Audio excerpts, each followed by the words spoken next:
Hi students, my self Manish Kumar और आप देख रहे हैं अपना favourite channel tricky chemistry by Manish sir.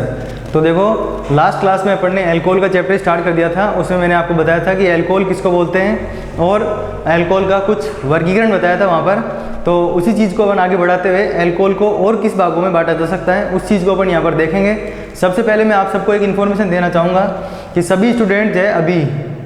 सभी स्टूडेंट जो उनको अभी ये प्रॉब्लम चल रही है कि सर हमें सिलेबस कितना पढ़ना होगा, हमारा एग्ज़ाम होगा कि नहीं होगा, या फिर इसी तरीके से कंडीशंस रहेंगी तो हम स्टडी करनी चाहिए नहीं करनी चाहिए।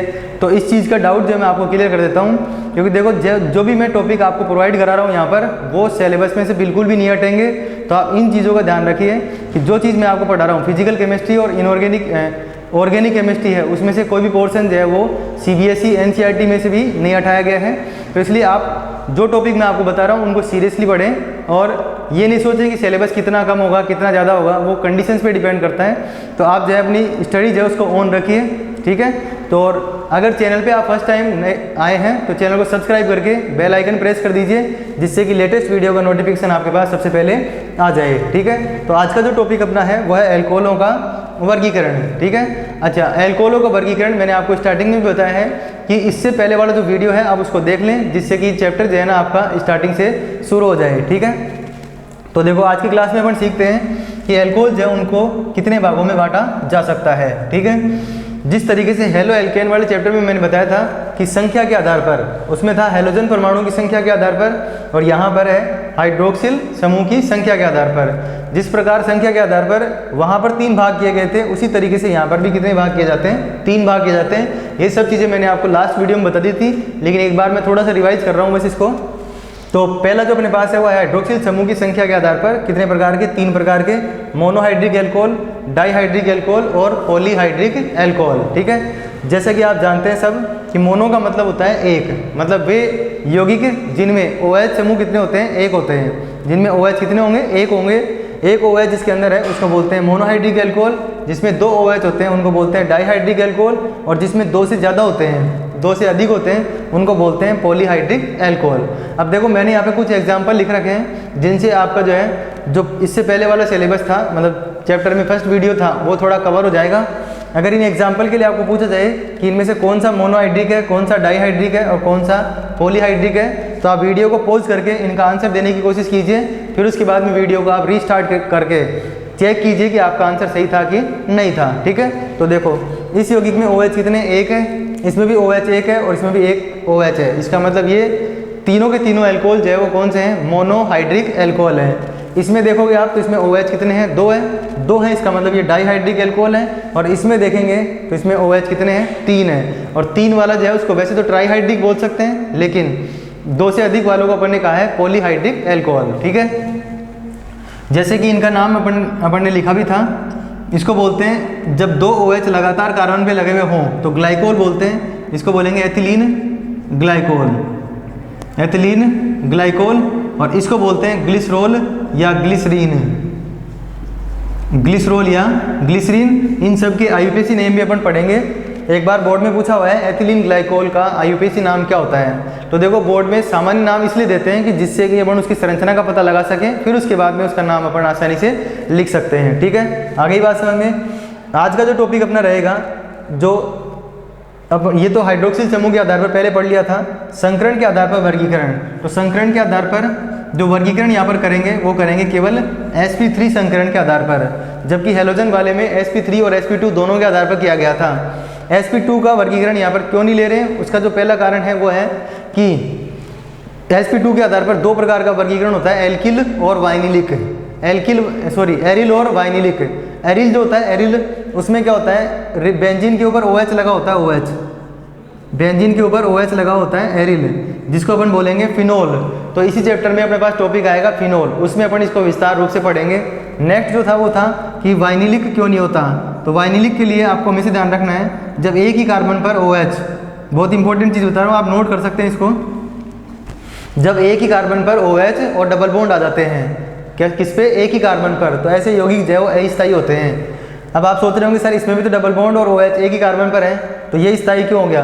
तो देखो, बेंजीन वाले जो यौगिक होते हैं उनमें अनुनाद हो जाता है, अनुनाद क्या हो जाता है, अनुनाद। और अनुनाद एक स्थायित्व बढ़ाने वाला कारक होता है। तो इसमें जो है ना, इसमें अनुनाद के कारण स्थायित्व हो जाता है, जबकि इसके लिए बोलेंगे तो इसमें अनुनाद नहीं होता है। ठीक है, तो आप हमेशा ध्यान रखिए, डबल बॉन्ड और OH एक ही कार्बन पर आ गए तो वो स्थायी नहीं होते। तो इस प्रकार के दोनों यौगिक अपन यहाँ पर नहीं पढ़ेंगे, केवल कौन सा पढ़ेंगे, sp3 जो संकरित है ना उसी को पढ़ेंगे सबसे पहले।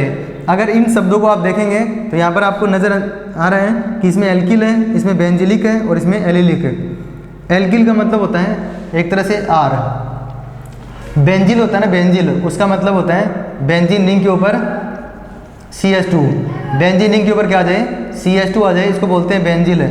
और एलिल जो समूह होता है, एलिल है, एलिल समूह जो है वो ये होता है। ठीक है, अगर इन्हीं चीज़ों को आपको 10 चैप्टर का भी कवर करना है तो आप केवल इतना ध्यान रखिए कि इस चैप्टर में अपन जो है जहाँ पे भी OH लगा रहे हैं वहाँ पर आप हेलोजन लगा दो, वो वर्गीकरण किसका हो जाएगा, जो हेलोजन युक्त यौगिक होते हैं उनका हो जाएगा। ठीक है, या फिर आप हेलोजन युक्त यौगिकों वाला वर्गीकरण देखेंगे तो आपको बिल्कुल सेम नज़र आएगा, कुछ भी यहाँ पे डिफरेंस नहीं लगेगा। जो कि मैंने आपको पहले ही बताया था कि ऑर्गेनिक केमिस्ट्री में जिसको 10 चैप्टर आता है उसको 11th भी आएगा, ऐसे 12th और 13 जो चैप्टर्स हैं उनमें इनकी जो यूज होगा ये है। तो एल्किल का मैंने बता दिया, एल्किल, बेंजिलिक और एलिलिक हो ही गया। उसके बाद में इसके आगे क्या लिखा हुआ, एल्कोहल, इसका मतलब इन जगह पे आपको क्या लगाना है, OH लगाना है। ठीक है, अब ये तो एल्किल होता है ना, एल्किल वो 3 प्रकार का हो सकता है, प्राथमिक, द्वितीयक और तृतीयक। प्राथमिक, द्वितीयक और तृतीयक, इसकी भी मैंने आपको ट्रिक बता रखी है, वो वीडियो भी आप देख सकते हैं। यहाँ पर जो है ना, यहाँ पर ये जो कार्बन है वो डायरेक्ट कितने कार्बन से अटैच है, एक कार्बन से, एक कार्बन से जुड़ा हुआ है, इसका मतलब ये कौन सी डिग्री का हुआ, 1 डिग्री का। ऐसे ही जिस कार्बन से OH लगा हुआ है ये वाला, ये 2 कार्बन से जुड़ा हुआ है, इसका मतलब ये कौन सा हो गया, 2 डिग्री का। और ये जो कार्बन है वो 3 से जुड़ा हुआ है, इसलिए कौन सा हो गया, 3 डिग्री का। और C के साथ 3 तो CH3 लगे हुए हैं और एक OH लगा हुआ है। ठीक है, तो कहने का जो मतलब हुआ वो हुआ कि जहाँ पर भी एल्किल एल्कोहल आए इसमें सभी कार्बन sp3 संकरित होते हैं। कौन से, सभी कार्बन। अभी मैं परिभाषाएं बताऊंगा इनकी, एक छोटा सा अंतर करेंगे बस, बाकी परिभाषाएं बिल्कुल समान है। देखो इसकी परिभाषा लिखेंगे तो ऐसे लिखेंगे, वे यौगिक जिनमें हाइड्रोक्सिल समूह मतलब OH, वे यौगिक जिनमें हाइड्रोक्सिल समूह एल्किल, हाइड्रोक्सिल समूह मतलब OH, वो एल्किल समूह के sp3 संकरित कार्बन से जुड़ा होता है, sp3 संकरित कार्बन से जुड़ा होता है तो उसको अपन बोलते हैं एल्किल एल्कोहल। ऐसे ही वे यौगिक जिनमें हाइड्रोक्सिल समूह बेंजिल समूह के sp3 संकरित कार्बन से जुड़ा हुआ है, एल्किल को चेंज करके बेंजिल बोल दो तो बेंजिलिक हो जाएगा, और बेंजिल और एल्किल दोनों की जगह पे एलिल लिख देंगे, एलिलिक नहीं एलिल, तो वो किसकी परिभाषा हो जाएगी, एलिलिक एल्कोहल की। तो इस तरीके से इन तीनों की परिभाषाओं में केवल एक एक शब्द का अंतर होता है। ठीक है, आगे बात समझ में यहाँ तक। नेक्स्ट जो आता है अपने पास वो आता है कि एल्किल में तो मैंने बता दिया कि सभी कार्बन sp3 संकरित हैं, लेकिन जो बेंजिलिक और एलिलिक होते हैं इनमें केवल जिस कार्बन से OH जुड़ा हुआ है ना वही sp3 संकरित है। ठीक है, जिससे क्या जुड़ा हुआ है, OH जुड़ा हुआ है, वो ही sp3 संकरित है। ठीक है, वैसे मैंने ये भी बता रखा है, इसकी भी ट्रिक बता रखी है आपको कि sp3 संकरित कब होगा, sp2 संकरित कब होगा। लेकिन जो स्टूडेंट आज पहली बार वीडियो देख रहे हैं उनको मैं बता देता हूँ यहाँ पर कि sp3 संकरण तब आता है जब कार्बन की जो चारों संयोजकताएं हैं वो सिंगल बॉन्ड से सेटिस्फाई हो रखी हो, मतलब कार्बन के जो बंध हैं वो चारों कैसे होने चाहिए, सिंगल। अगर चारों सिंगल है तो sp3 संकरण होगा, एक डबल और 2 सिंगल है तो sp2 होगा, एक ट्रिपल और एक सिंगल है तो sp संकरण होगा। ठीक है, आगे बात समझ में इतनी। ये जो अपने पास इनका वर्गीकरण हो गया। उसके बाद मैंने भी बताया था एल्किल जो है, एल्किल वो 3 प्रकार के होते हैं, प्राथमिक, द्वितीयक और तृतीयक। उसी प्रकार से जो बेंजिलिक होते हैं ना, बेंजिलिक वो भी 3 प्रकार के हो सकते हैं। जैसे इसको बोलेंगे ना, इसको तो ये जिस कार्बन से OH लगा हुआ है वो डायरेक्ट एक ही कार्बन से जुड़ा हुआ है, 6 कार्बन नीचे जरूर है लेकिन एक ही कार्बन से जुड़ा हुआ है। इसका मतलब ये जो है ना, ये तो कौन सा डिग्री का हुआ, 1 डिग्री का, ये तो प्राथमिक हुआ। लेकिन अगर इसी को मैं थोड़ा इस तरीके से लिख देता, CH यहाँ पे R या फिर CH3 कोई सा भी लिख सकते हो, R और OH लिख देते हैं। ये कार्बन R का मतलब CH3 या C2H5 वैसे कार्बन होता है, मतलब यहाँ पे कार्बन है, यहाँ पर भी कार्बन है, 2 कार्बन से जुड़ गया, इसका मतलब कौन सा हो गया, 2 डिग्री हो गया। ठीक है, ऐसे ही अगर इस तरीके से लिख दें ऐसे, ठीक है, ये दोनों R समान भी हो सकते हैं, डिफरेंट भी हो सकते हैं। तो R का मतलब कार्बन है, इधर एक कार्बन था तो ये कौन सा डिग्री का हो जाएगा, 3 डिग्री का। ठीक है, आगे बात समझ में। इसका मतलब ये हुआ कि एल्किल जिस प्रकार 3 प्रकार के होते हैं उसी प्रकार बेंजिलिक जो अल्कोहल होते हैं वो भी कितने प्रकार के होते हैं? 3 प्रकार के होते हैं। ठीक है, आगे बात समझ में। नेक्स्ट जो अपने पास आता है वो आता है एलिलिक अल्कोहल। कौन सा? एलिलिक जो अल्कोहल होते हैं वो भी 3 प्रकार के हो सकते हैं। जिस रूप में यहाँ पर लिखा हुआ है वो तो कौन सी डिग्री का हुआ? 1 डिग्री का। जिस रूप में यहाँ पर लिखा हुआ है वो तो कौन सी डिग्री का है? 1 डिग्री का है। उसके बाद में अगर इसमें देखें, इसमें तो अपन ने क्या किया, CH2 को 2 डिग्री में चेंज करने के लिए, CH2 को 2 डिग्री में चेंज करने के लिए क्या किया है, इसका एक एच हटाकर R लगा दिया। क्या किया? एक एच हटाकर R लगा दिया। तो इसमें भी आप एक एच हटाकर R लगा देंगे। R मतलब कोई सा भी एल्किल समूह लगा देंगे यहाँ पर। तो उस स्थिति में कौन सी डिग्री का हो जाएगा ये? 2 डिग्री का। और एक अंतिम संभावना जो है वो है कि अगर ये इस तरीके से लिखें इसको, तो ये हो जाएगा ये। ठीक है, तो बात समझ में आ गई कि प्राथमिक, द्वितीयक और तृतीयक तो बिल्कुल समान है। अभी मैंने बताया भी था आपको कि अगर इनको हैलोजन परमाणुओं का वर्गीकरण करना है, हैलोजन युक्त यौगिकों का वर्गीकरण में आपको पढ़ना है, तो जहाँ जहाँ पे आपको OH दिखाई दे रहा है ना, OH, उसकी जगह पे X मतलब हैलोजन लगा सकते हैं। तो जैसे यहाँ पर क्या लिखा हुआ है? एल्किल अल्कोहल, तो वो क्या हो जाएगा? Alkyl halide. ऐसे ही बेंजिलिक हैलाइड, एलिलिक हैलाइड। ठीक है, तो ये था अपने पास कि जो अल्कोहल है ना, अल्कोहल, उनको किस प्रकार वर्गीकृत किया जा सकता है। तो दो अपन ने मुख्य रूप से 2 भाग किए यहाँ पर। एक तो कौन सा किया? हाइड्रोक्सिल समूह की संख्या के आधार पर। ठीक है, कौन सा?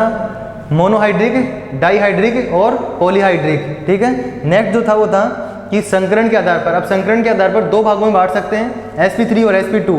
मैंने बता दिया आपको कि sp2 वाले यहाँ पर क्यों नहीं ले रहे हैं। पहला तो फिनोल हो जाएगा, एरिल अल्कोहल तो फिनोल हो जाते हैं। वाइनिलिक अल्कोहल में एक ही कार्बन पर डबल बॉन्ड और OH होने के कारण, डबल बॉन्ड और OH होने के कारण ये जो है वो अस्थायी होते हैं, इसलिए sp2 संकरण वाला वर्गीकरण कोई यहाँ पर नहीं है। sp3 के आधार पर अपने पास 3 प्रकार के थे।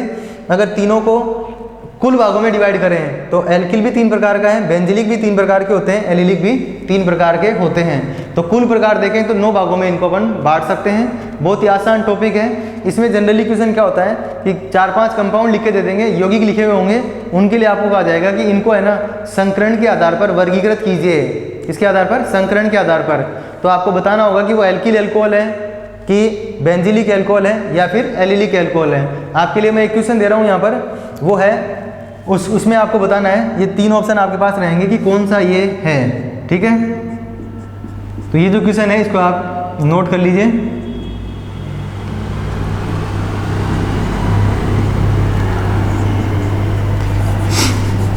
इसको क्वेश्चन को आप नोट कर लें यहाँ पर।